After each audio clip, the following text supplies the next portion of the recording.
just like to welcome, there's a few new faces in here tonight, so welcome.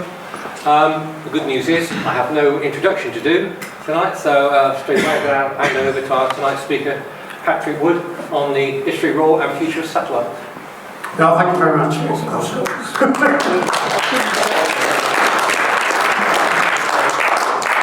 I just moved that down a bit. Okay, is that all right?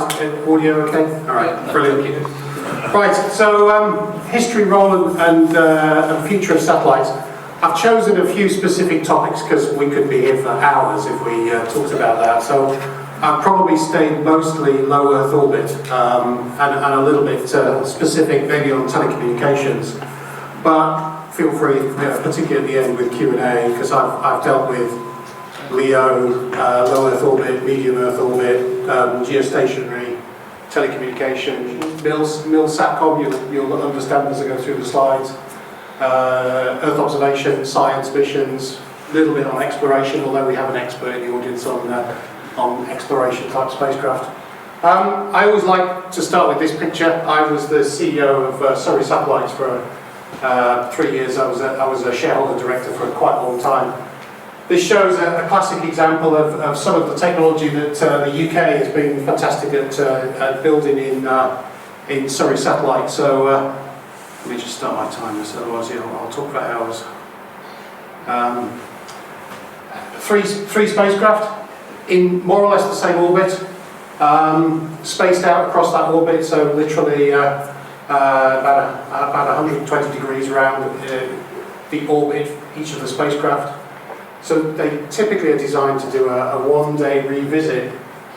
Normally you'd need more than 3 spacecraft to go and take an image of the same spot, but these have a very agile maneuverability, so they can point up to 45 degrees away from the deer line. And the deer line is the line that the spacecraft is travelling across the Earth.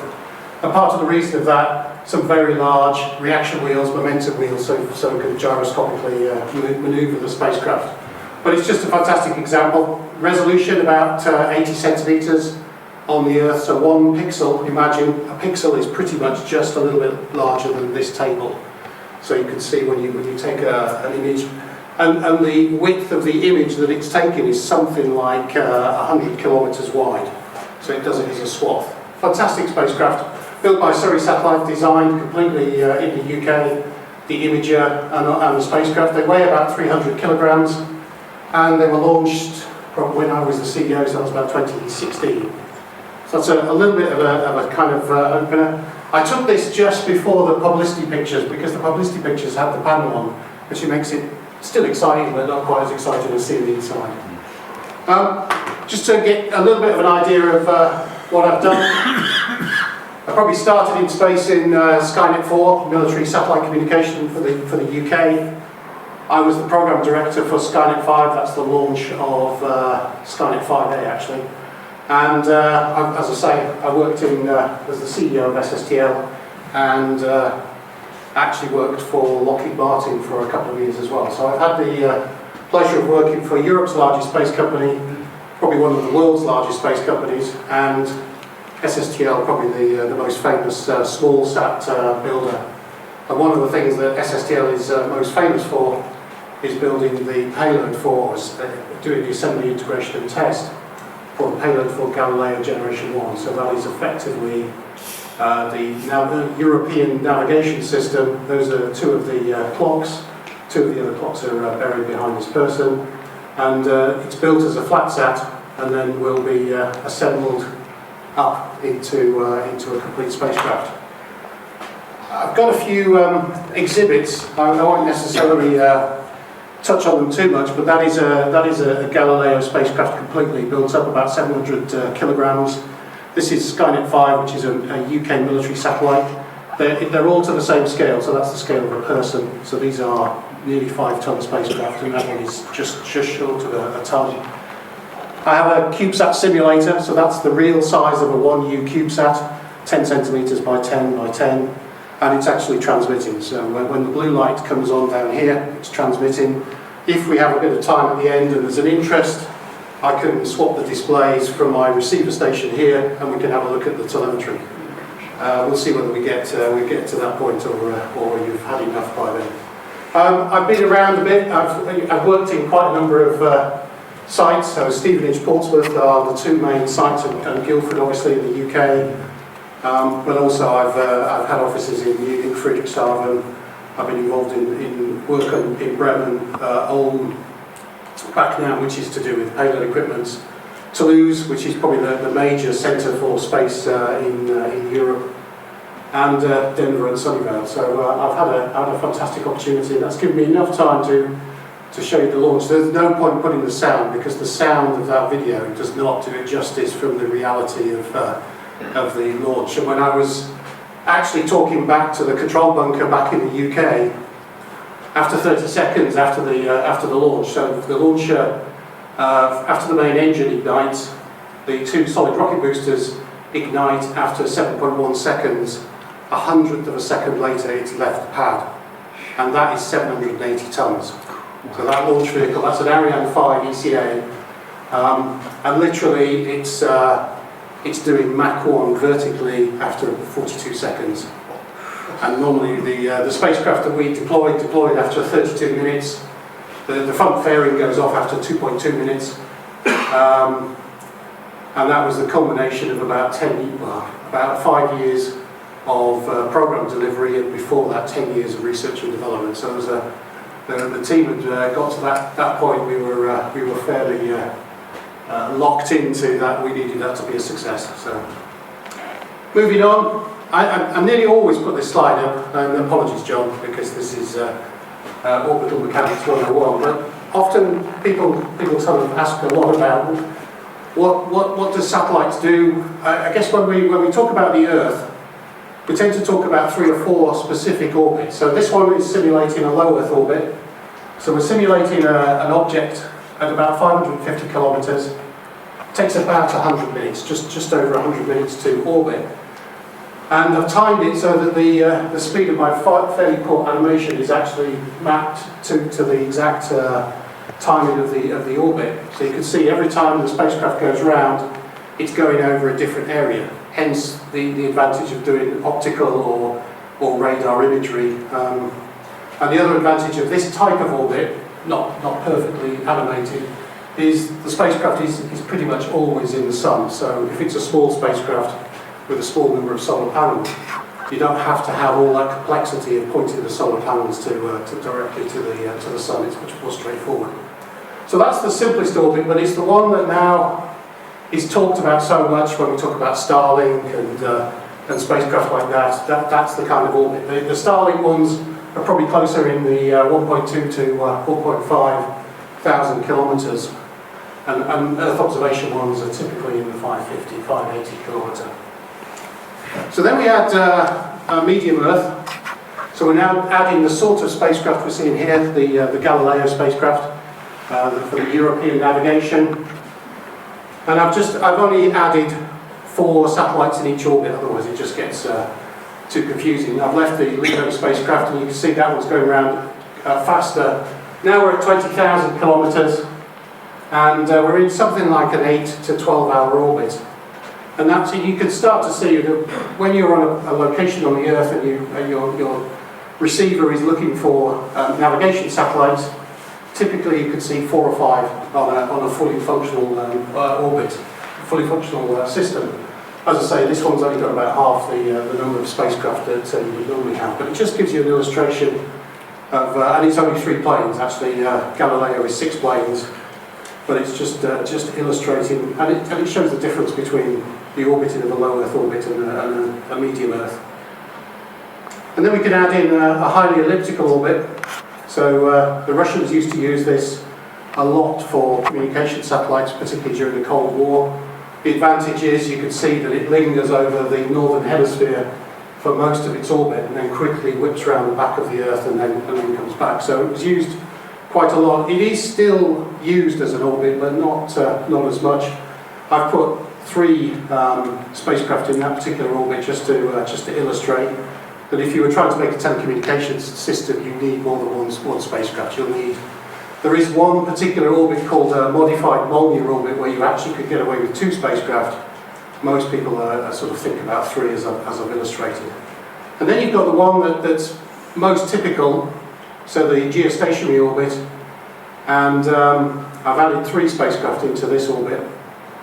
They slowly appear. And they're positioned 120 degrees apart. And you can begin to see that with 3 geosynchronous spacecraft, you effectively got permanent coverage of the Earth from just those 3 spacecraft. And so a lot of global telecommunication companies use this technique. The other advantage is, if you've got an antenna on the ground, you can simply point it in a fixed direction, and the spacecraft will always be in the field of view of the antenna. So, you know, if you've got a sky dish on the side of your house, the reason you don't have to move the sky dish is because the satellites are effectively orbited at exactly the same rate that the Earth is, and you're at an altitude of 35,786 kilometres. So you're now all experts in orbital mechanics, but it just gives you a little bit more of an illustration, because I will drop into LEO, GR. I'm very sorry, it's just kind of 30 years in the business. It's hard, but at least you've got a little bit of an insight into that. One final thing, that the complexity of the spacecraft. If you imagine telecommunication satellites, this is a high radiation environment, so the component selection is becoming much more critical. And you'll see there's a gap here. That's illustrating the fact that the sun is, the Earth is actually shielding the sun from that part. So when in telecommunication satellites, we actually carry very large batteries, and at that point we're effectively going from solar power directly onto to battery power, and that can last up to about 2 hours. And so it makes the power subsystem very complex in a geotelecommunication satellite, because you've got a complex power subsystem. You're moving between direct sunlight onto battery and back. But that's not necessarily the worst part. The other part is you're going through quite a serious thermal shock every time you go from sunshine into deep space or cold space. So typically you might be at about plus 200 degrees C in the sun on one side of the spacecraft, and minus 100, somewhere between 120 and 170 degrees C on the cold side. But in actual fact, the electronics, we use a lot of our use in the industry is ammonia heat pipes. And so we're continuously pumping heat from the hot side to the cold side. And typically the and you haven't got any convection thermal transfer. So effectively the electronics tends to be around 10 degrees C in the middle of the spacecraft. So you actually, if you get the thermal design right, the electronics is fairly well controlled. So one of the titles was history. So this is a chart covering most of the UK. I have to say it's slightly biased to companies I've worked for. So except the blue ones. The blue ones are the very early UK satellites that are generic. So you can see Skynet 1A, which was actually built by the Americans, Skynet 2B, which was also built by Ford Aerospace. John, we were talking about OTS earlier, so it's on the chart. And then the European Communication Subsystem Spacecraft, ECS, which started to be used for the red ones are UK military satellites, and the other ones are maritime and also NATO. That one is in NATO, and so is that one also. And so that was, if you go in time, really, why did we significantly get into telecommunication satellites? Well, the story starts here. The UK was very, very advanced in launcher technology. A number of launchers designed. Blue Streak was designed as not quite an intercontinental ballistic missile, but at least a regional ballistic missile. And that was built in the factory that I spent most of my life working in Stevenage. Actually, the factory cover story was a propeller factory, and then at the very back of the factory there was an MOD policeman. Beyond that, there was the integration hall for the Blue Streak propulsion stages, and they actually delivered those at night under a tarpaulin. There's some fantastic pictures of a lorry with basically a tarpaulin over. And for quite a long period of time, people did not know what was actually being built in Stevenage. The green indicates they were very successful products. They launched, they were very successful. And then the European community started to look at designing a launcher called Europa. Blue Streak was used as the first stage. That first stage always worked, but typically the interface to the second stage didn't work as well, so hence the red colour. None of those actually succeeded. And it really drove the European Space Agency to rethink the whole approach to system engineering and programmatics, and actually recognising that sometimes dividing it by country, which is how they'd originally designed it, isn't necessarily the best system engineering approach. Take it by major subsystem, and then we've had the follow-on from that, obviously the success of the Ariane European launchers. But in parallel you had Black Arrow, and they had some success, some failures, and the black ones are the success. And the most notable one, 1972, just at the point where Black Arrow and Blue Streak was cancelled, they rushed and actually launched Prospero, which is the first UK satellite to be launched with a UK indigenous launcher, and that we were the 6th nation in the world to actually achieve that. So we have yet to repeat that activity in the following few decades, but at least we were there at that stage.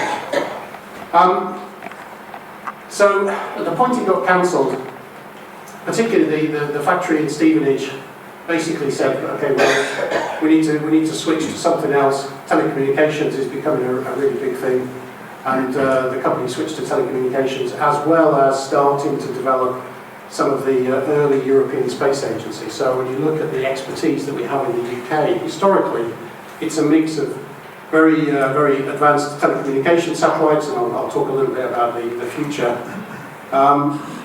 but also science missions. And I think, and then as you see, as time goes on and knowledge and capability goes on, getting much more into interplanetary missions. So I think the UK can really hold its head up high when it looks at the heritage across here, the number of interplanetary missions, visiting most of the early planets or various points in the solar system, in the solar system, and also the type of missions that it's done, particularly in science. And then we've got Surrey Satellite, which was a spin-out of Surrey University, a very successful spin-out of Surrey University. So USAT-1 was effectively built by the university. USAT-2 was technically built by the university, but it was really launched as part of Surrey Satellite. So in 1984 was the point where the company kind of span out of the university. And you can see what a fantastic heritage of low Earth orbiting satellites they've had. I mean, everything from Earth observation ones, science ones. In the early days, they did a lot of experimentation for the Americans and the French on some of their military missions. So the EMP detecting antennas that are flying on some US missions today, the early antenna testing came from some of these very early spacecraft, which were collaborations between the UK and a US organisation called AFRL, Air Force Research Labs. So we have a very rich heritage in spacecraft. I won't necessarily go through all of the types of spacecraft because there would just be a long list of. But I think this illustrates it. So I'll now just go and quickly look at this section. So if you imagine about 1980, we were building telecommunication satellites much smaller than the one here. This is a kind of 5-ton spacecraft. So imagine something about a quarter of the size, maybe even a little bit smaller than that. But they were started by the 1980s to have a throughput of about 100 megabits per second, so quite a decent throughput. And very approximately, every decade that we progressed, we more or less increased the throughput by an order of magnitude. So you get to 2020, we were certainly achieving 100 gigabits per second telecommunication satellites, enormous capability considering where we'd started. And at this point, the nice linear curve has kind of stopped because by about 2025, we were now building, at the time I retired, we were building terabit per second geo telecommunication satellites. So imagine a spacecraft in that geo orbit, enabling to transfer a terabit per second. But at the same time, there was another revolution going on, and all the boxes are just different variants. And very approximately, Eurostar 1000 was about a ton, Eurostar 2000 was very approximately 2 tons, Eurostar 3000 was actually getting to be a little bit more than 3 tons. The numbering scheme falls apart around here. We're up to about 5-ton spacecraft, and these are the spacecraft that are currently in build. These are actually in build in Stevenage and Portsmouth at the moment, the next generation of the spacecraft OneSat, which are actually smaller than the Eurostar because the payload technology has advanced so much, digital processing has advanced so much, we actually don't need so much of the physical size. We've also changed the propulsion system, so in the early days it was very chemical propulsion based. Now it's electric ion thrusters, and that allows us to put much more payload capability into a smaller module. So the OneSats are about a third the physical size, probably a third to a half of the physical size of a Eurostar, but have the same throughput capability. And you see the Eurostars that have recently been built. That one is still in build, actually. Red being military satellite, so if you do a lot of Google searching, you can figure out what that one is. I won't tell you off the top of my head. But while this was progressing in geo orbit, there's been a bit of a revolution in the world on low Earth orbit satellites. So if we think about the timeline, Starlink and OneWeb started to really launch their constellations around 2020.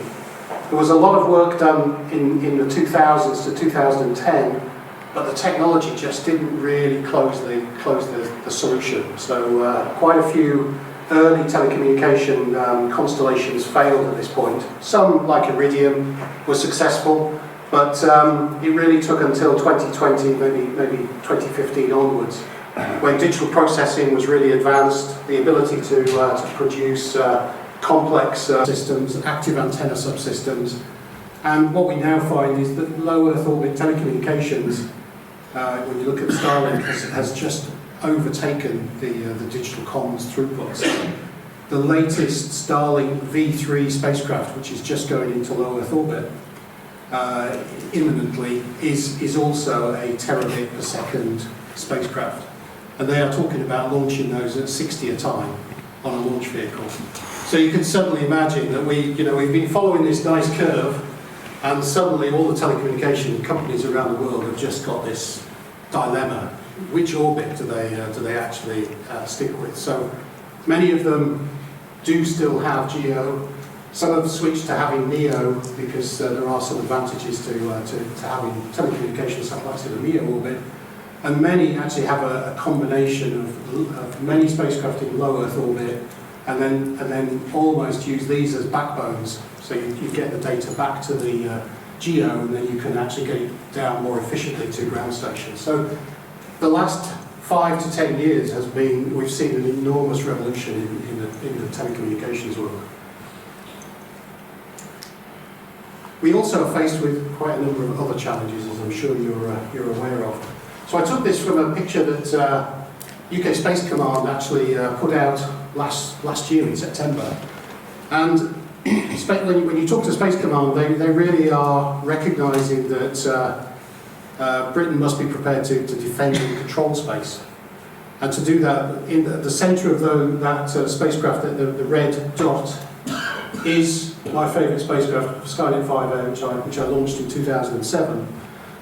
But we're dealing with a space environment which is completely different to where we were back in 2007. It's congested, it's contested, it's constrained by regulation, but it's also constrained by some of the adversaries. It's very competitive, both commercially as well as militarily, and it's now recognised as critical infrastructure. So some of these capabilities are essential. If you want to deploy aircraft carriers beyond line of sight, in other words, beyond the UK or beyond UK territory, you need SATCOM, or you need some method of being able to talk to them effectively. So space has become very, very significant. It's also become a threat environment. There are national actors. There are plenty of countries, in this case are friendly, observing spacecraft. And this was a specific experiment, probably a fairly careful experiment, because this is carrying real traffic for the UK military at the time. But it just illustrates, and UK Space Command published this data, and adversaries are doing that to each other's spacecraft all the time.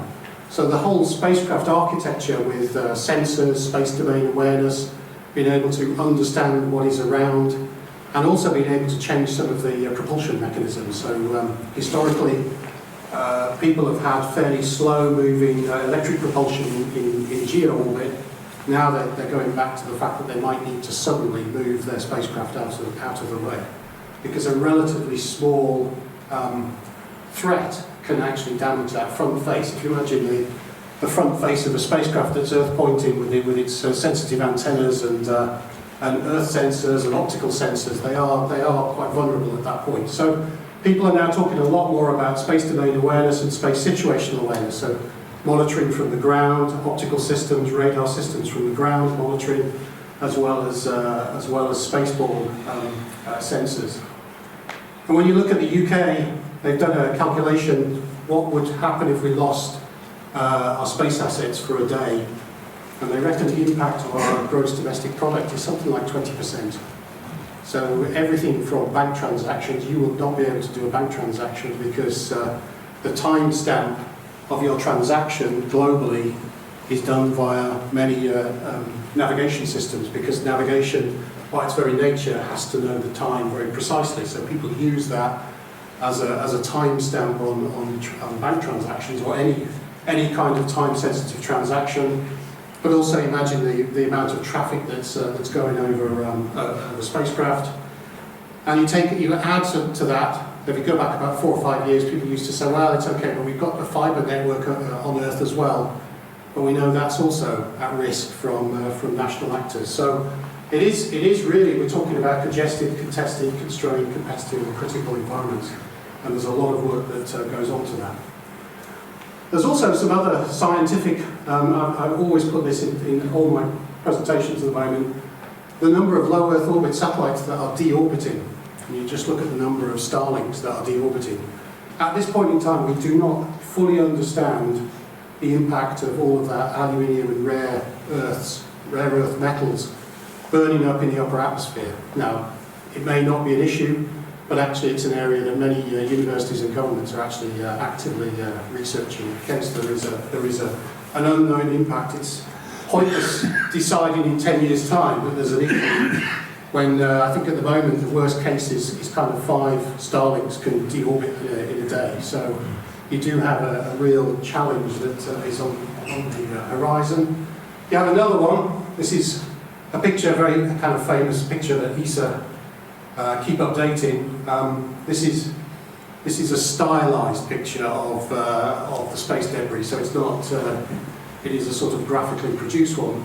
The red dots sort of indicate the geo-telecommunication orbit, so you can see that orbit that I talked about earlier. You can clearly see the low Earth orbit mass of spacecraft, and you can sort of pick out the NEO orbit.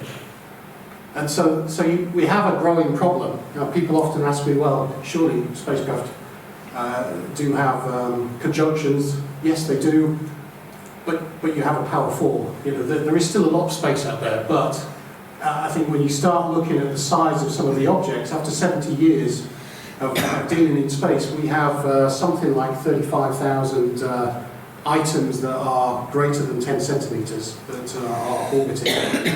We have estimated at about 1 million that are between 1 centimetre and 10 centimetres, and between 1 millimetre and 1 centimetre. Quite frankly, this is a pure estimate, something like 130 million. If you imagine the objects are typically moving at 7.5 kilometres a second, the amount of energy you have even in a really small item. Now, we designed spacecraft to recognise that small bits of dust will hit the solar rays. So typically, on a spacecraft this size, we might expect about 30% of that solar panel to be dead by the end of life. And we designed that, so we have a beginning of life calculation and we have an end of life calculation. So we can account for certainly a lot of the smaller particles, that yes, they do damage, but they are typically taking out a string of solar panels, photovoltaic cells. But we have seen examples in the last couple of years of slightly larger pieces hitting vulnerable parts of spacecraft. So I think that there is evidence of, say, sometimes people put batteries at on the rear face of a spacecraft. People are tending not to do that now because there has been some examples of slightly larger particles hitting the lithium-ion batteries. And you know from watching various videos, if you go and stick something through a lithium-ion battery, you'll have a destruction event. So there is some change in that, but we're not, people aren't armouring spacecraft, but they are recognising that this is an issue. The UK is pushing sustainable space very hard. The UK Space Agency with the Department of Science, Innovation and Technology, DSIT, are pushing very clearly. They demand now that spacecraft have an end of life, so that you have an end of life strategy. You design the spacecraft so that when it deorbits, it will fully burn up. There's a lot of talk about how we remove dead satellites from orbit, and that's certainly a huge amount of work. There are some very innovative systems from the UK. So a company called Astroscale are giving out almost free some magnet plates that you can put on the side of your spacecraft for the smaller spacecraft, and effectively in time you could literally go and collect them with a magnet and go and deorbit them. So there is a huge amount of activity. The biggest challenge is who funds that, because these are not low-cost missions to go and deorbit. But at least people are thinking about the technology, they're proving the technology, and they're looking at how those systems might evolve. I nearly deleted this slide, and then I thought, no, we've got to talk about UK launch. It's not been the most fantastic story. As you can see, lots of excitement, lots of spaceports that were identified. I was certainly personally involved in some of the Sutherland and Saxe-Voord. I had the great pleasure of being one of the first kind of space geeks to walk on the peninsula up in Saxe-Voord, and I can tell you it's fantastic scenery up there. But it's a fabulous place because it's ideal. Because if you launch from that in a northward direction, so you can go into a sun-synchronous or polar orbit, there are no islands in the way. If you launch from there's the Faroe Islands, and then obviously if you go a little bit further across, there's Iceland and then Greenland. So there are some ideal places, and there's still a huge amount of interest, both from the military as well as the commercial. But it is hard to design new launches, and on RFA I left in because they are still looking to launch mid this year. I went and checked actually just a couple of hours ago that they still are planning to do that. They're not giving you a much more of a precision date than mid-2026, which is always a giveaway that's an aspiration. But I do hope that we see smaller launches. The challenge is that 10 years ago, when people were designing some of these small launch vehicles, they were imagining that small satellites were going to be less than 100 to 200 kilograms. Starlink's latest version 3 spacecraft is almost 2 tons, just because of the sheer amount of telecommunications hardware that's on that, plus the propulsion, plus the subsystem. So, the UK and RFA, which is a German launch vehicle, they've picked 1.3 tons, which is a good kind of envelope. You'll be able to get scientific, technical demonstrator spacecraft and some operational spacecraft into different orbits, but quite a small orbit mass into GEO, but a little bit more into low Earth orbit. So fingers crossed for this year, because actually huge amount of government investment as well as commercial investment, particularly into Saxe-Voord. We all know the story around Cornwall. Great attempt.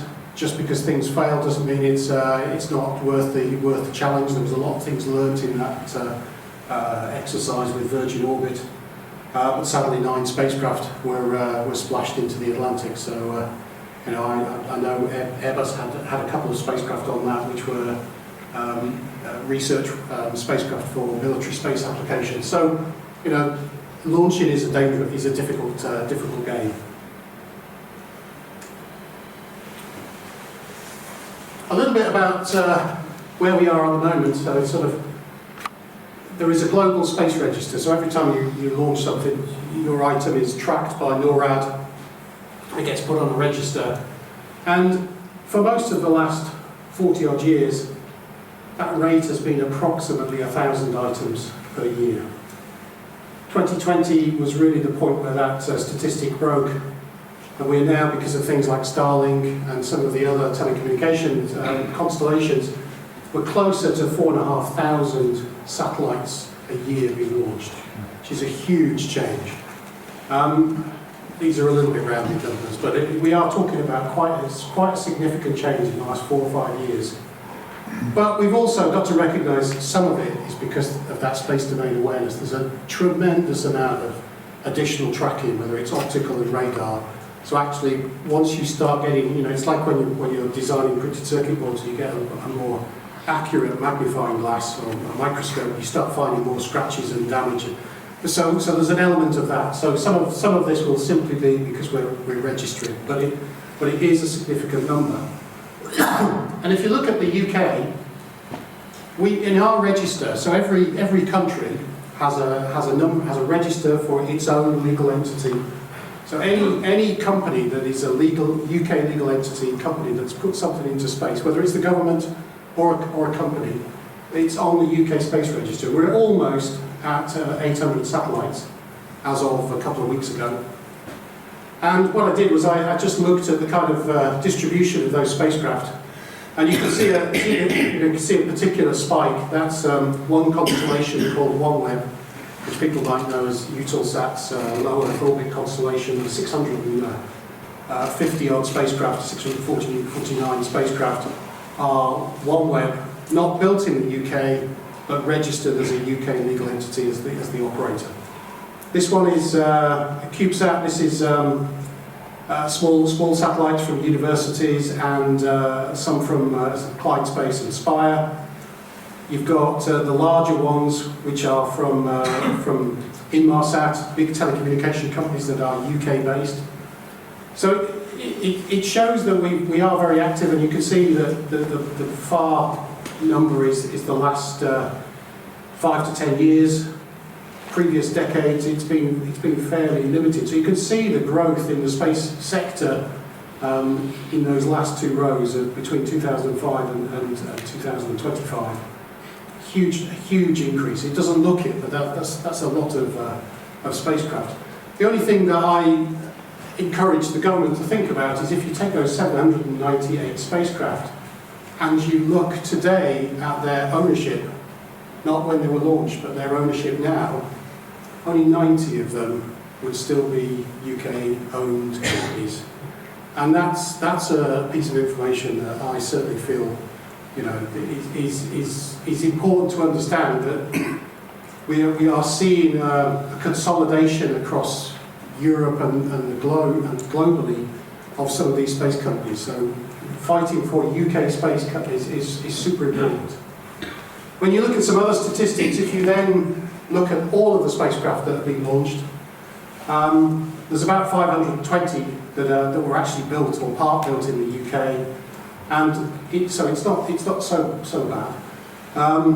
But they're obviously sometimes launched by companies like Airbus, which is or SES, which is a European telco operator. And if you go and combine, there's about 1,300 satellites that have some kind of UK connection into the UK space sector. So it's still a very, very vibrant sector, but I do worry about UK legal entity ownership. Doesn't want to go forward now.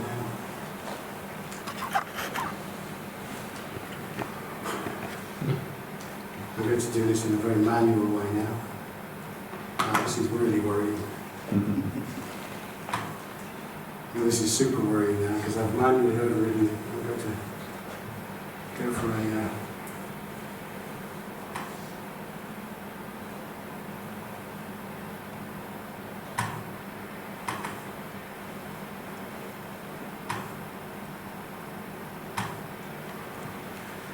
So the next slide. If you take those 1,300 spacecraft and you start looking, so this is really looking at the manufacturing sector in the UK. What I've divided it into is pico satellites are literally physically that size. They are really tiny spacecraft. I mean, just physically that size. This one is regarded as a CubeSat. So CubeSats are in this region. So picos are very small satellites. And there are a few universities in particular that are building picosats. They are more cost effective because you pay by the kilogram to launch. So something that size is a couple of kilograms when you actually launch it with all its batteries. A picosat is probably a quarter of that mass. So very, very effective from a university perspective. We've got very active CubeSat companies like Clyde Space, but this peak is really mostly an American company called Spire that they manufacture in Glasgow. So they've produced more than about 200 CubeSats that do radio analysis from space. And then you've got the history of Surrey satellites. So Surrey satellites is kind of in this region, going right back to that 1980s, small satellites, medium satellites up to a couple of hundred kilograms. And then you suddenly got this explosion back in 2020-ish with the OneWeb spacecraft constellation of 650. And then you've got this collection at the top end, which are the very large spacecraft, which are typically built by Airbus in Stevenage and Portsmouth. But it's interesting when you take that as numerical numbers and then you look at the by value, and that's quantity. And I decided not to actually tell you, I will verbally tell you what that is. That's billion of dollars of revenue. So when you calculate that by revenue, you realise that the large spacecraft are the ones that actually are economically the more valuable to the UK space sector. But we mustn't forget that a lot of this is developing new technology, proving technology. So having a market that is really buoyant across the whole sector is really, really important to the UK. It doesn't work. Okay. So going back to the digital telecommunications, because it is quite a fantastic area to look at. Huge amount of development going on at the moment. Digital processing technology. So the processor in the current state-of-the-art telecommunications satellites is almost, not quite, but RF antenna straight into digital processor. When I started on Skynet 4, we went from a fairly relatively small processor to amplifiers, to waveguide, to switches, and it was really a radio transceiver that we were building.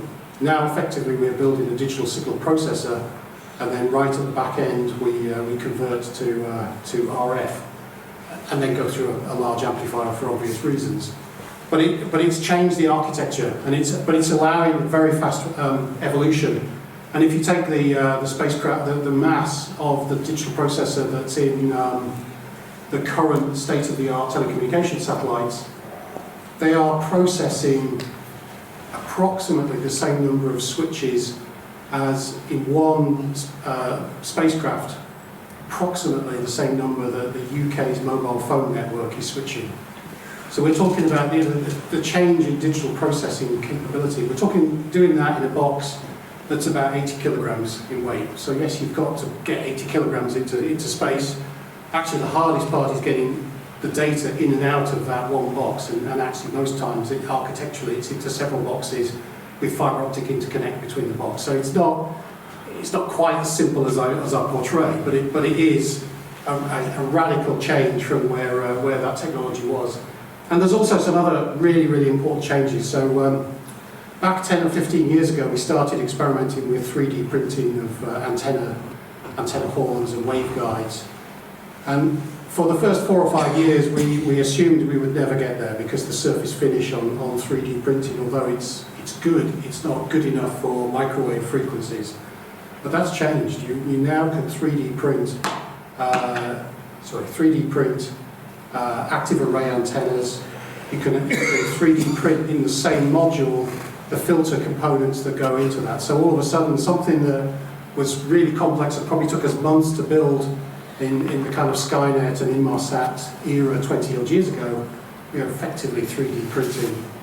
And then we're using robots to actually test it, because you've got multiple paths, but you set a robot either side of the network, and it simply just works its way through. So we're seeing a huge change in automated testing, 3D printing with very high precision surface finish, multi-beam antennas. So this is, and regenerative processors. So effectively you're receiving the signal, you're regenerating that digital signal and sending it back, rather than it just being a kind of mirror image of what you sent up. So digital processing is making a huge revolution.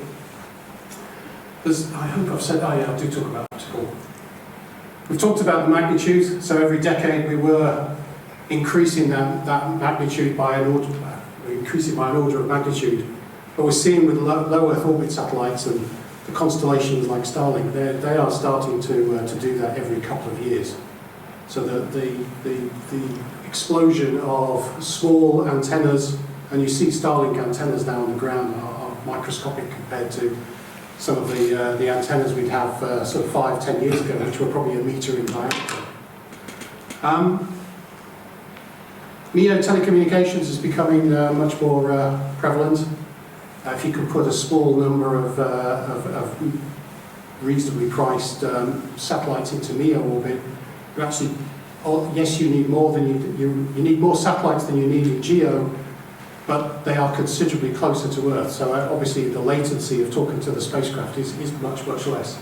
And then you've got this huge explosion of Starlink and OneWeb of LEO technology, and I think that is probably the most exciting area, because we're going to see.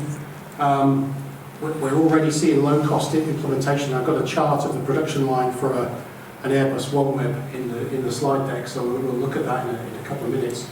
But we're seeing a lot more automotive process control process control that's come from the automotive and aerospace industry being applied to the space sector, where historically space sector people think of it as being hand-built. We're now seeing a lot more automated processing. We're also seeing a lot more optical inter-satellite links. So if you imagine you wanted to talk from one country over here to another country over there, typically in a GEO world you'd have to go to a ground station, major ground station, go up to the GEO, back to another ground station and go back into the terrestrial network.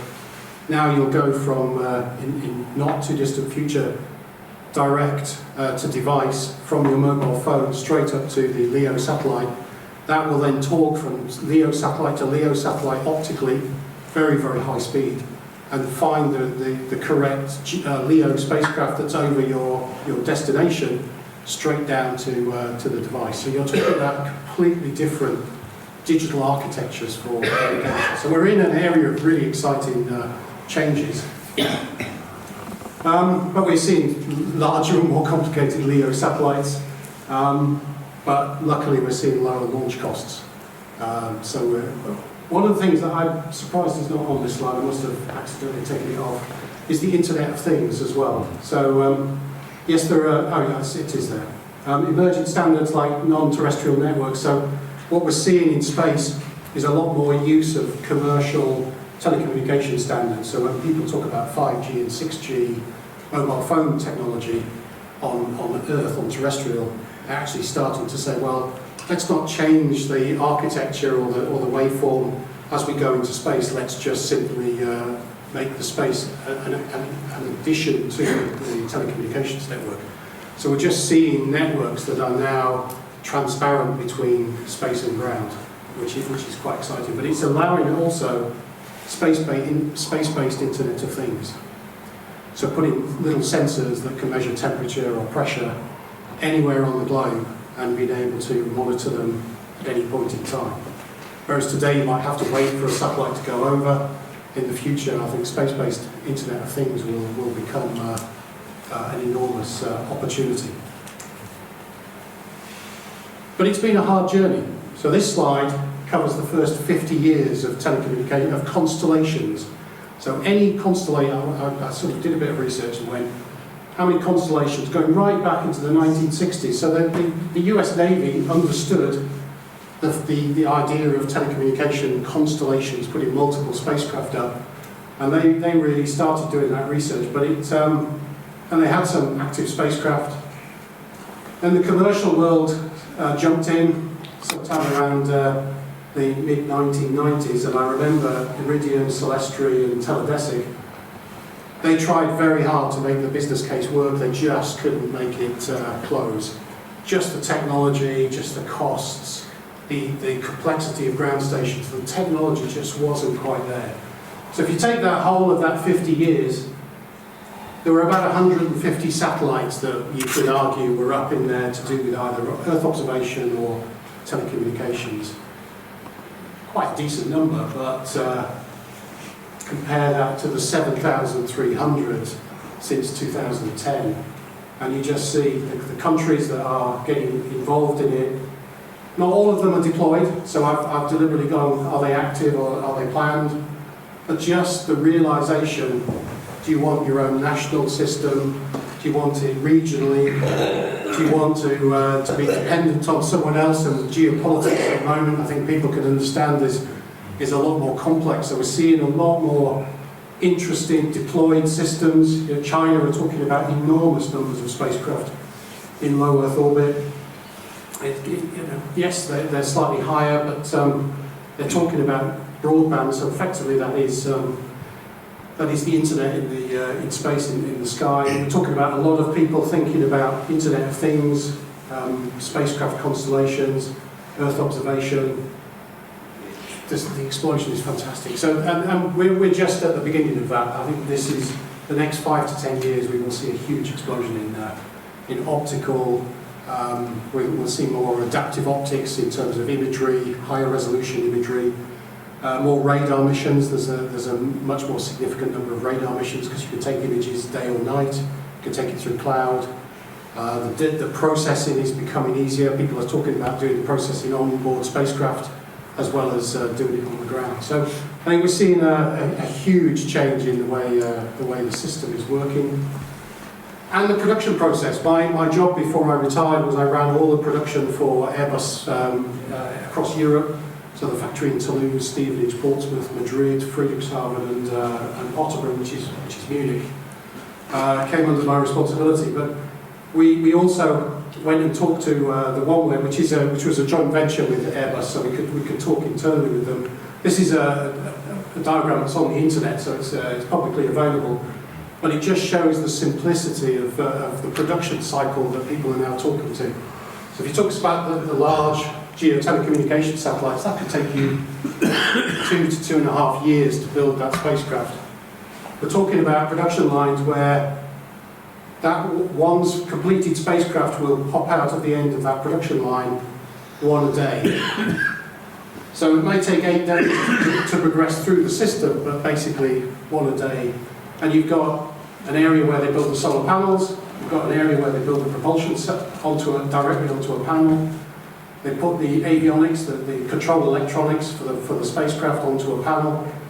They built the payload, typically into several panels. They'll do some RF testing to prove that it's okay, finished product. That product is then mated with the avionics, so effectively the computer for the actual spacecraft. Then it will move down the production line, be attached to the propulsion module, panel will get attached. And then the solar panels will get attached. It will go into final check-in. It will go through RF alignment, go through some RF testing, pressure testing, fueling, and you have a spacecraft. So we're now talking about very much more automotive processes. It's been painful to get there, I have to say. It's taken quite a number of decades, and it's taken a lot of heartache. And some of it is more to do with component reliability and test systems that are more agile and automated test, which can do more deeper testing. But you end up with this product. You end up with this fantastic 40. I think it is 40 on there. Arrow 150. So each of those is just over 150 kilo OneWeb spacecraft on a single launch vehicle, and they're deployed from a single launch. And that's the spacecraft in orbit. Often I get asked the question, well, how do you distribute them? The launch vehicle, they pop them off, They literally have a spring underneath each of the spacecraft, and they, one at a time, they just release it, and the spring pushes it off very gently. And then there'll be a propulsion module in there which will typically go closer to the Earth. Spacecraft will speed up or go higher and slow down, distribute it into an orbit, and then you've got a distributed LEO constellation. So the technology is progressing, and you can see Gen 1, the one that's up there today, 7.2 gigabits per second through each spacecraft, giving you a total system throughput of nearly 5 terabits per second. Gen 2, they're talking about more than doubling each of the spacecraft's capability, so that the system will have considerably more than double the throughput. 13 terabits per second. That is an astonishing amount of data. I should have worked out how many paperback novels I can't do that off the top of my head, so I apologise for that. But it's a significant number. A quick bit of conclusion for the UK. The research that the European Space Agency does, both on science missions, exploration missions, but also in process standards, quality systems, are fundamental. I always remind people that we need to have clear standards in this business, and in Europe, the European Space Agency really drives a lot of that. We've also got to recognise Europe is consolidating. If you're in the industry, there's some large players. I used to work for one of them, the largest, Airbus. There's Thales Alenia Espacio and Leonardo, and they are looking to consolidate because if you go back to that factory of the production for low Earth orbit, you don't need enormous factories to build some of these smaller LEO spacecraft. So actually they have an overcapacity in square meters, and if you've ever run clean rooms, they are expensive to run, so you are trying to optimise that. So European industry, they're also trying to compete with the Americans, and quite frankly, they're in a global market, and so you have to have scale to compete in the global market. So Europe is doing some of that consolidation. Space is critical to UK infrastructure. I recognise the conversation I had about navigation, how critical navigation is. Equally critical telecommunications and systems like that. We talked a little bit about IoT and 5G and 6G. Those are fundamental because you can quickly get left behind as a nation if you're not state of the art with the telecommunications system and direct to device. I mean, literally direct to device. UK supply chain. This is a bit of a specific prod to the UK Space Agency, but which are probably maybe not necessary in this audience. But we need missions. The UK space industry needs missions to actually grow capability, and we do a lot with the European Space Agency. We do a lot commercially, but we actually do need some national missions.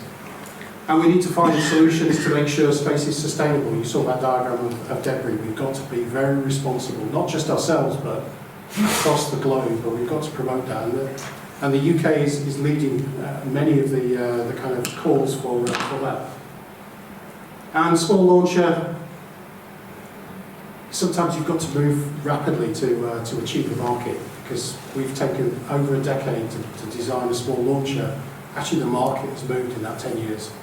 And actually the spacecraft are now 3 times heavier than the design that was started. So we do have to be quite rapid. Now I've got a few slides. This is where I suddenly changed, because normally my last kind of Q&A slide, I've got 2.5 minutes. But I also am a hobbyist. I'm a member of AMSAT. So although I've been professionally building spacecraft, this is an AMSAT design CubeSat simulator. But so sometimes, just to illustrate what you can do from a hobby perspective, I built a V dipole antenna. I bought a specific weather receiver, and although there are no NOAA spacecraft left anymore, they transmitted automatic picture transmission. It took 2 minutes. And you could download some amazing pictures directly from the spacecraft. So it is, that's what got me into AMSAT, is just kind of throwing up that's inside my garage, so that's not even outside. That's more a reflection of my wife's hatred of antennas. so I had to hide it in the garage, and but you can imagine I had to put quite a large amplifier to compensate for the attenuation of the garage roof. But these are images that I downloaded, and it's fantastic to see. I was careful when I produced them. There are some artifacts in them which were terrestrial interfering, but never mind. What else? Slow scan TV. So on the same day, the ISS was transmitting slow scan TV images, and I happened to have. I was getting ready for an AMSAT lecture, and so I knew it was coming over. So I was prepared with my more sophisticated receiver, but I built an antenna out of tape measures, because they're really great to make antennas. So that is quite a floppy antenna, but it's into an extremely good amateur radio. I then used one of my more sophisticated antennas, which is a mix UHF VHF, straight into a Raspberry Pi with an SDR. And I happened to be holding my handheld when the ISS came over, and so these were all simultaneously at the same time. Clearly, very, very good receiver, not so good antenna, a reasonably good picture. This is a picture of a museum in Russia, actually, because obviously the ISS is still a multinational organisation, and so as part of a celebration they were transmitting the slow scan. It takes about 2 minutes to transmit down. But while I was waiting for the ISS, I happened to have this switched on, and then suddenly I heard the slow scan. So I just recorded it with my mobile phone, and then printed out. And these lines are my fault, because I went, I wonder whether it's working. And so it is quite incredible. And what part of the reason for that is, radio amateur, you don't sometimes need. Yes, this is a £1,000 radio. But actually, sometimes you can do quite amazing things with small handhelds, and I think that's one of the things we want to promote in the RSGB, that actually you can, with either a Raspberry Pi, relatively small, couple of £100 antenna, or you can build literally an antenna out of bits and pieces, and you can download some amazing things. The next slide is why my wife gets very frustrated with my antennas. This one she completes, she goes, what on earth is this? And I just go, it's a quadrifilar helix antenna. It's really good for Horizon, for LEO spacecraft. I have a full rotator with a 4 meter VHF Yagi, which allows me to download telemetry from some of the CubeSats, so some of the amateur radio CubeSats. You get the full telemetry download. It's fantastic to be able to see whether it's tumbling, what the battery voltages are. I do own some quite slightly more sophisticated UHF and VHF antennas, a really good antenna rotator, but you can also build egg beater antennas, relatively simple. That's made out of bits of bent wire with a simulated ground plane. Not too bad SWR, not brilliant, but that was just knocked up as part of a demonstration that says you actually don't have to spend a huge amount of money if you don't want to. And then I built a CubeSat simulator. I built two actually, so this one is also a CubeSat simulator. And the reason I built two was because in the space sector, when we're testing spacecraft, we often build a flat sat, so we can actually get access to the electronics.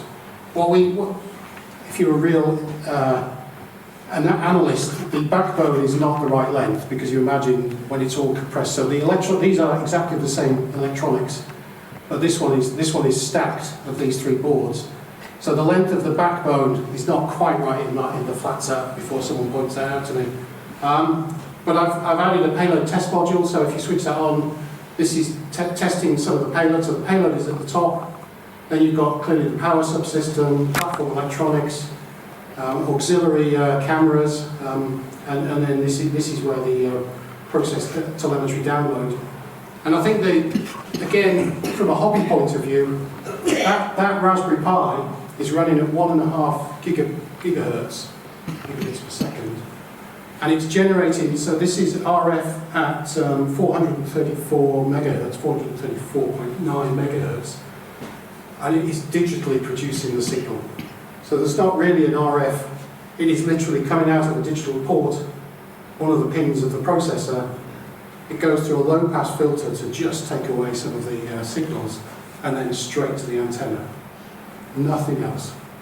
I mean, when I started building in 1996 in a Milsatcom spacecraft, we had the complexity of the RF payload, and it just illustrates the digital change. And even into our hobbies now, you are literally going straight from digits straight out to the RF. Now, it's obviously a very tiny amount of power, but that's because you don't really want a large amount of power from a safety point of view when you're only trying to transmit to a ground station here.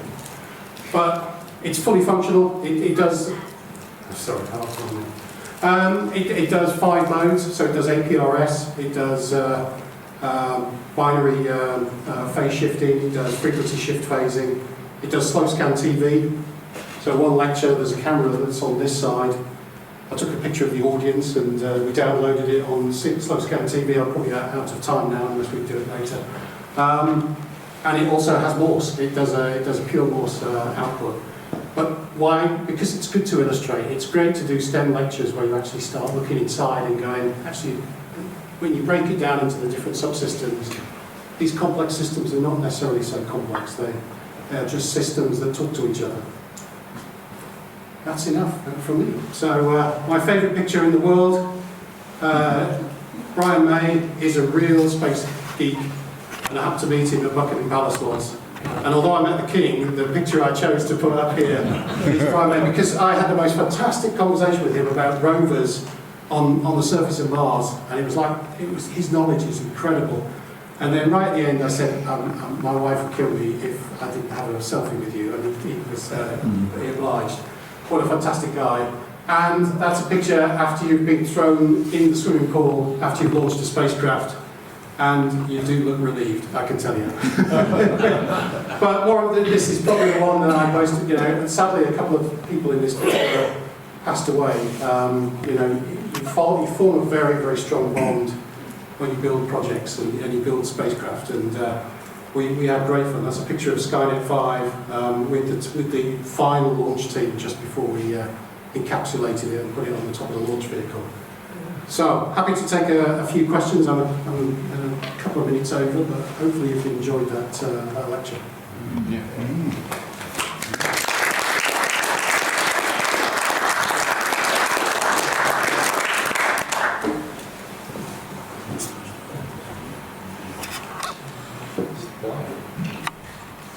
Oh, sorry. So, I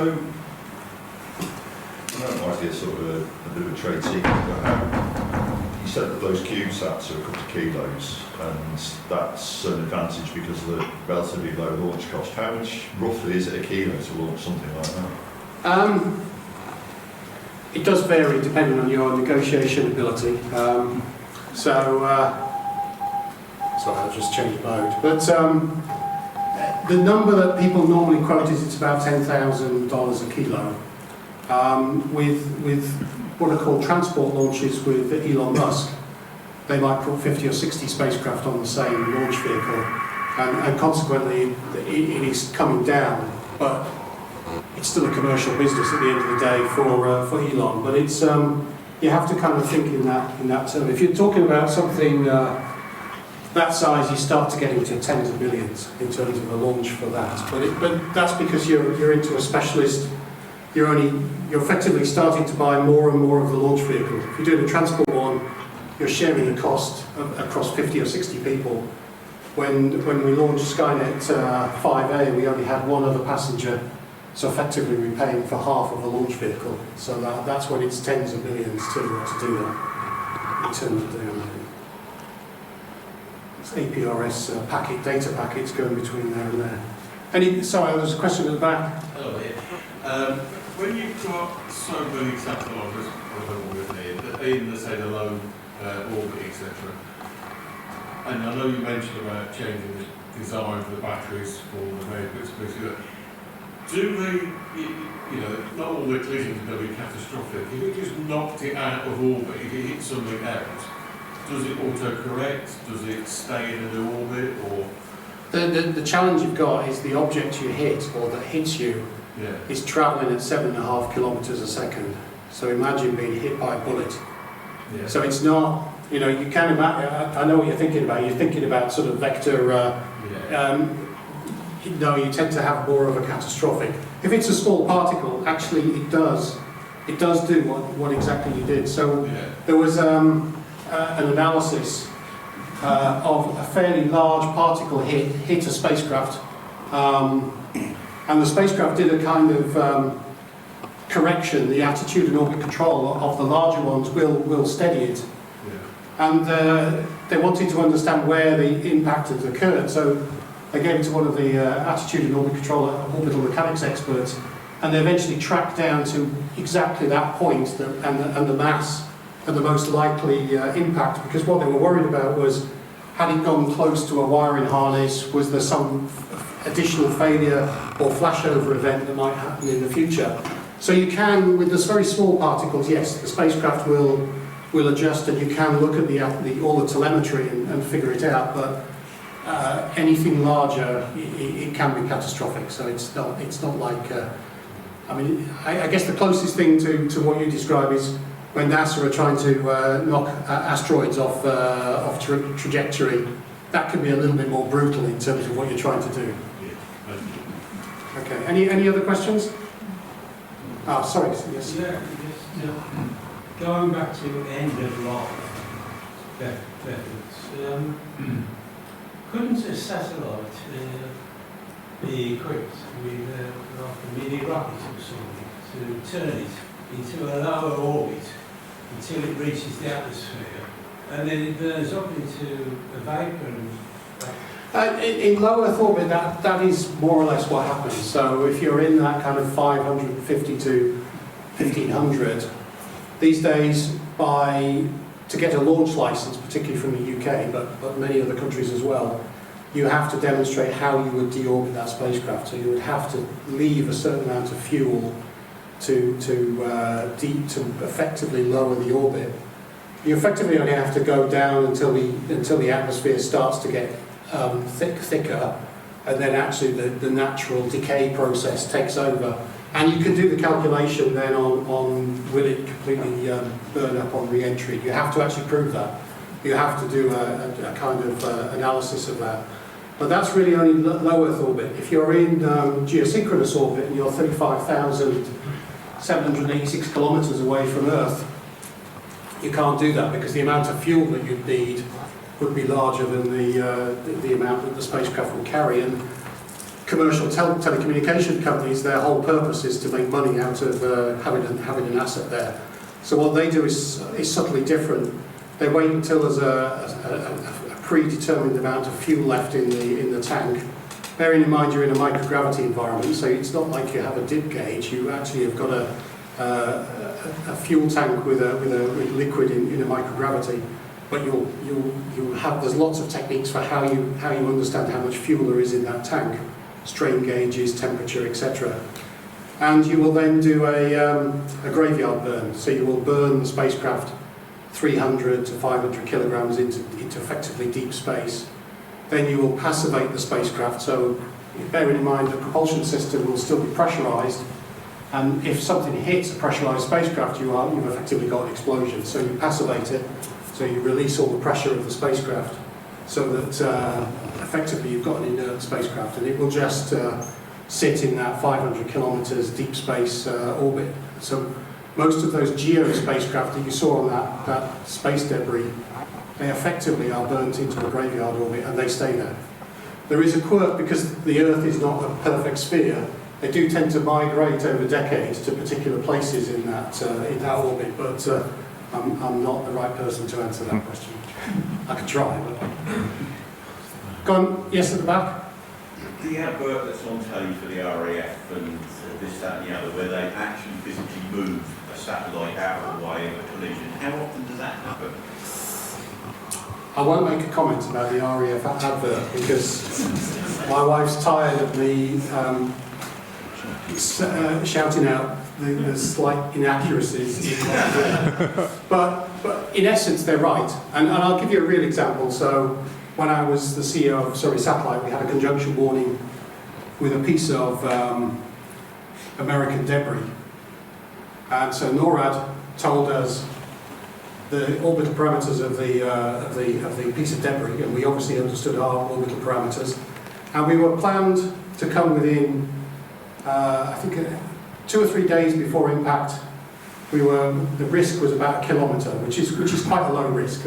So you end up with kind of the risk calculation of the spacecraft can be anywhere in here, debris can be anywhere in here. There is statistically a probability that they are both in the same place. And then less than 24 hours before the conjunction, NORAD corrected their calculation and said, no, actually you're going to be within 30 metres. At which point that was quite a considerably different risk profile. And it was too late for us to change our spacecraft's attitude and orbit. So we basically made sure we redid the calculations, understood the risk profile that we were faced with. And I remember listening to, we went over the Guildford ground station, and then effectively the conjunction would happen in the next 1.5 hours when it went round. And we were then effectively waiting for it to come back and reconnect with the ground station 90 odd minutes later. And I was on the phone. I was not in the satellite operations centre at the time, but I was on the phone. And normally spacecraft are pretty reliable. You can hear the beacon first of all, and that's used to automatically adjust the ground station. And for this particular time, it was 1 minute late. We still didn't really understand why it was 1 minute late. But effectively, that 1 minute, we were thinking, yeah, maybe we'd have an impact. So it is a little bit of a kind of risk calculation. People do move their spacecraft out of the way. The amateur satellite, AMSAT UK, have a spacecraft that is actually this size called AO73. It's called PhoneCube 1, and it's got no propulsion on it. And as it was going through the same orbit as Starlink, actually Starlink spacecraft were having to move out of the way. So the RAF advert, in essence, is correct. People do move it. They don't move it when the debris is within a few 100 kilometres away, because this stuff's travelling at 7.5 kilometres a second. But you have to forgive the graphics people, because otherwise it looks too boring if you do it for real. So I understand why they've done it the way they've done it, but I have to leave the room at that point. It's a bit like some of the movies where they suddenly do delta V and they suddenly change direction.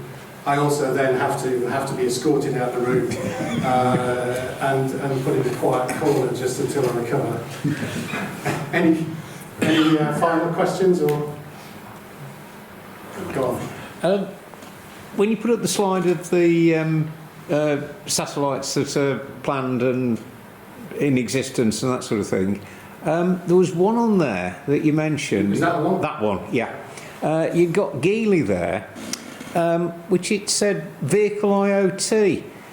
Have I interpreted that correctly? That they're going to put up however many satellites it says there, just to talk to cars? Yes. I mean, I think this illustrates the huge change we're in. But I've already come across a terrestrial version of that. I've got to be a bit careful how I explain this, but a truck manufacturer, I won't tell you who the make was, we were building a military product, and we'd asked them, do you have any transceivers or data sources on your vehicle, apart from the ones that you've stated? And they went, no, of course not. No, we've swapped the spec. We put it in an EMC chamber, so electromagnetic chamber, tested the RF spectrum, and we found this little beacon sending out data. And we went back to them with the data and said, are you really sure that you don't have, and they do. They had their own, so when it goes in the garage, their kind of garage, they had their own IoT system that was not specified by anything. We found it because we tested the complete spectrum of the vehicle.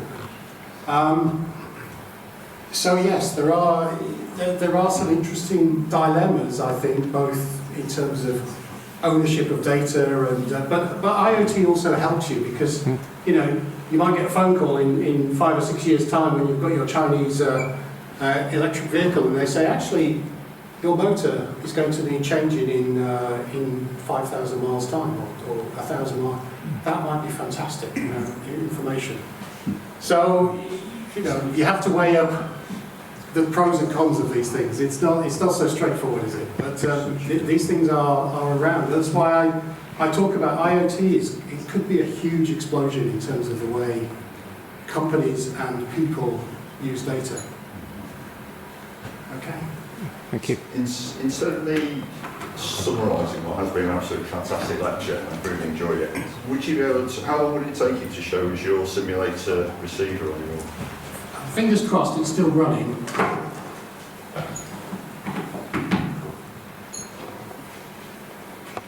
I might have to reboot the Raspberry Pi.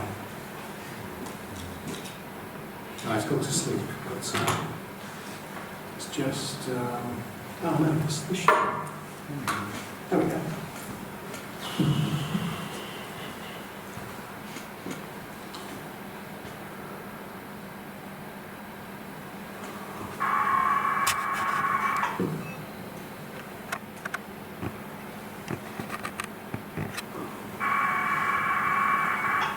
So I'm just changing mode. So this one will do 5 different modes. I'm just changing it to do binary shift. Oh, I shouldn't do that. Let me just change it to frequency shift. It's easier.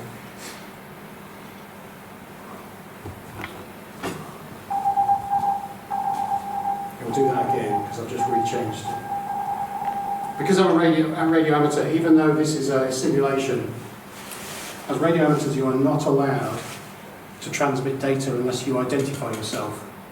So you will hear a Morse code in a few seconds when it's there. That's my call sign. So effectively, to make sure I'm compliant with radio amateur rules and Ofcom, if you're going to transmit data, you should identify yourself. And the easiest way is using Morse code, which is perfectly acceptable, obviously, as a method.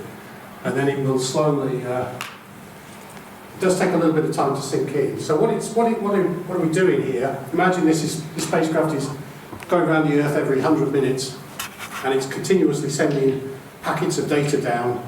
And those packets of data are containing what's the voltage on each of the solar panels, what's the current from each of the solar panels, what's the orientation, which is why it's on a turntable that's slightly skewed, so that when you look at the data, you actually don't get just a flat line because it's not very exciting. You get some changes in the data. So now, what you're seeing, you can hear frequency shift. So it just sounds like it's constant tone because it's the same frequency, but effectively you're shifting, you're phase shifting.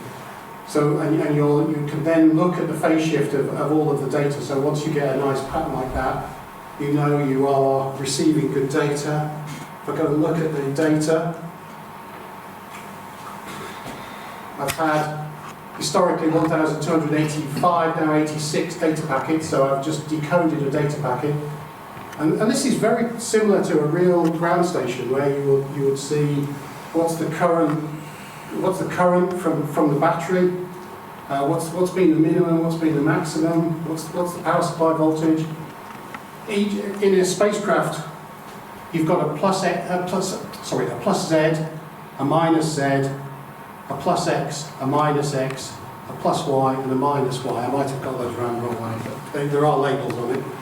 And so you can actually look at what's the voltage on the plus Y panel, the current, the rotation, the accelerometer data.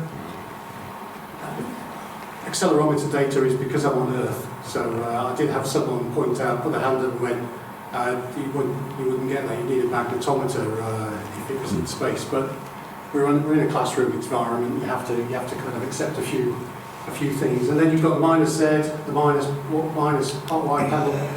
So this is typically the sort of data, and then you've got some temperature modules. Sorry, so you've got some payload modules. So we're measuring the pressure, 1009 at the moment. The temperature, so we're measuring the temperature. The altitude, humidity is 32, but it probably feels about that. Then I've got a very simple diode temperature, which is not very reliable. And then I've got another sensor, which is slowly changing, and that's the ultrasonic. It's either the laser or the ultrasonic. I've got two distance measuring mechanisms. One ultrasonic, which again doesn't work in space, but it works in a classroom, and a laser, and effectively it's doing a rangefinder. So as it scans around, it probably will keep finding this. It will just come up with maximum data. So, and the reason I did that is so that you actually get some data out of it, and then you can go and look at that data over time. And this is exactly what you do with real spacecraft. And you start looking at how the voltage, and once a week I join an AMSAT call, and we actually talk about the telemetry from the real kind of AO73, and it's tumbling at 30 revolutions per minute. So it's taking about 2 seconds to do a complete revolution. And we check every week that it's not accelerating or decelerating. We think there's an Earth loop in there which is slowly making it go faster and faster over years. So we think there's a slight wiring issue in the spacecraft. And we have massive debates about looking at the telemetry. And so what you can analyse from this is more than just hence the temperature or the accelerometer. What you're then doing is you're combining all this data to start looking at the real state of the spacecraft. And of course you can then, if I'm allowed, just to do one more.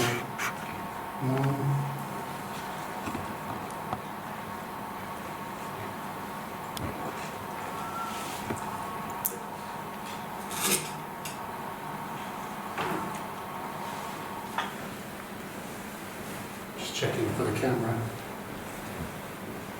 I need to, if you don't mind a photograph.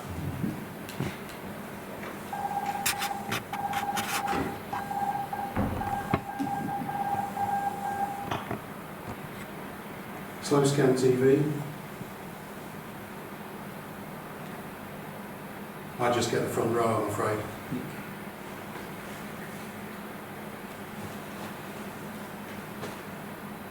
That's what slow scan TV sounds like.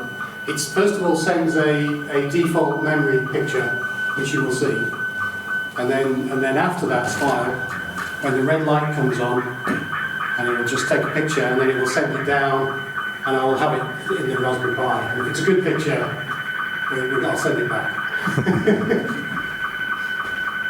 So this is just sending an image that's in memory, but this is like the image that I downloaded from the International Space Station. Literally, that was what I was hearing, and I just recorded it onto a mobile phone, and then there are apps that you can then go and look at the picture. And this is one of those that's designed for Raspberry Pi. So you can see the actual data, and you can see and this one you can tell it's got a lot of black in the picture because of the way the sound. If you listen to a lot of slow scan TV like I sadly do, the next one will sound a little bit different. You can see the new data's coming through. So it's just encoded. There's just a simple encoding on the data, and it just sends like a raster scan TV. It's just sending it out one line at a time. That's it. So now it's taken it will probably have already done it if the red light has worked. Any second it will tell us this is the picture. This is the one. No, I promise I'll stop.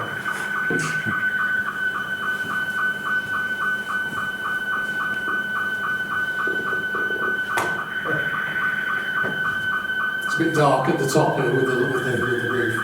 Let's get the roof. Those are those lights.